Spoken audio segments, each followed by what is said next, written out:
আপনাদের সকলকে আমার ইউটিউব চ্যানেলে স্বাগত। আজকে যা নিয়ে আলোচনা করব তা হলো কুশন ট্রেকারে এমনও বেনিফিশিয়ারি আছে যারা এখনও আনভেরিফাই আছে, আর আদার আনভেরিফাইডের কারণেই আমরা তাদের এইচসিএম দিতে পারছি না।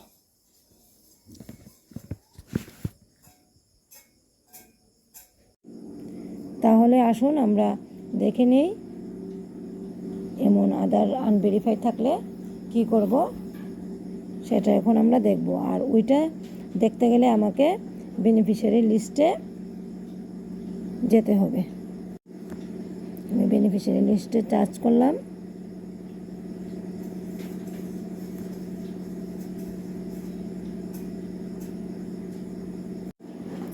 আমি যার প্রোফাইল খুললাম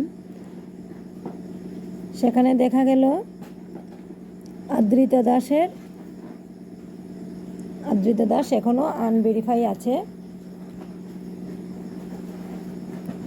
আদ্রিতা দাসের নামের পাশে যে হলুদ রঙের এই চিহ্নটা রয়েছে, এটা দেখে আমরা বুঝতে পারছি যে এটা আনভেরিফাই আছে। আমরা এটাও জানি যে একটা বেনিফিশিয়ারির নামে আধার এবং মোবাইল দুটোটাই ভেরিফাই থাকতে হবে। যদি মোবাইল এবং আধার কোনোটাই ভেরিফাই না থাকে তাহলে সেটা এই হলুদ কালারের চিহ্নটা দেখাবে, রেড কালার। আর এই আদ্রিতা দাসের অবশ্যই মোবাইল ভেরিফাই করা আছে, যার কারণে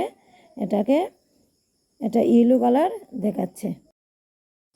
এখন আমাদের মূল কাজ হলো আদ্রিতা দাসকে ভেরিফাই করা। আর ওইটা করতে গিয়ে আদ্রিতা দাসের নামের পাশে যে 3টা ডট চিহ্ন রয়েছে ওই 3টা ডট চিহ্নে টাচ করব এবং তার আপডেট প্রোফাইলটা চেক করব। একটা বিষয় আমাদের জানা থাকা দরকার যে আদ্রিতা দাসের আধার বা আদ্রিতা দাসের মার আধার দিয়ে যদি আমরা ভেরিফাই করে থাকি তাহলে ওই আধারের সঙ্গে এখানের বেনিফিশিয়ারি লিস্টে যে নামটা রয়েছে বা আদ্রিতা দাসের সব কিছু ম্যাচ করতে হবে। যদি কোনো কারণে নামের স্পেলিং বা ডেট অফ বার্থ যদি মিল না থাকে তাহলে কিন্তু আধার ভেরিফাই হবে না। আমাদের ওই বিষয়ের দিকে যথেষ্ট নজর দিতে হবে। এখন আমরা চেক করে নিই তার সব বায়োডাটা ঠিক আছে কি না। সব ঠিক আছে। লাস্টে দেখুন দেওয়া আছে রেসিডেন্ট টাইপ, পার্মানেন্ট এবং টেম্পোরারি। আমরা অবশ্যই এটা পার্মানেন্টে টাচ করব।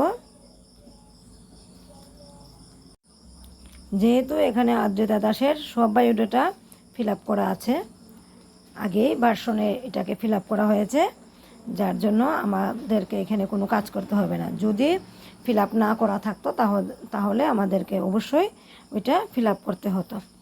তাই এখন আমি সাবমিট দিতে পারি।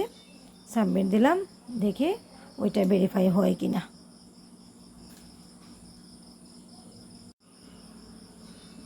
দেখুন উপরে লিখে এসেছে যে এন্টার্ড আদার ডিটেলস আর ইনভ্যালিড।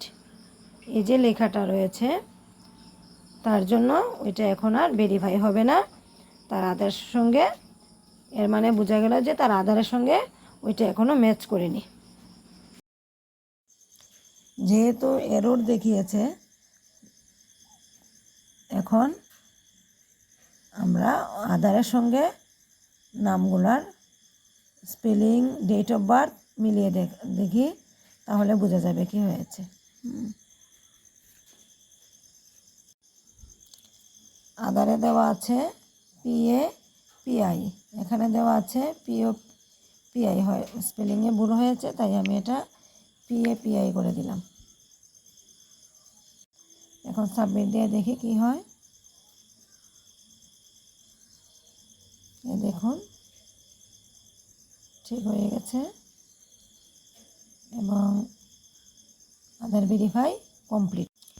এইভাবে আমাদের লক্ষ্য রাখতে হবে যাতে প্রত্যেকটা বেনিফিশিয়ারি ভেরিফাই করা থাকে।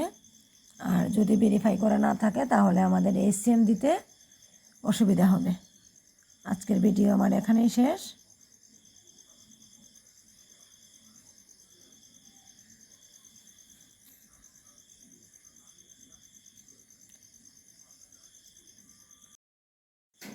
বাকি নতুন নতুন ভিডিও পেতে চ্যানেলটিকে অবশ্যই সাবস্ক্রাইব করে আমার পাশে থাকবেন। আবারও সবাইকে নমস্কার।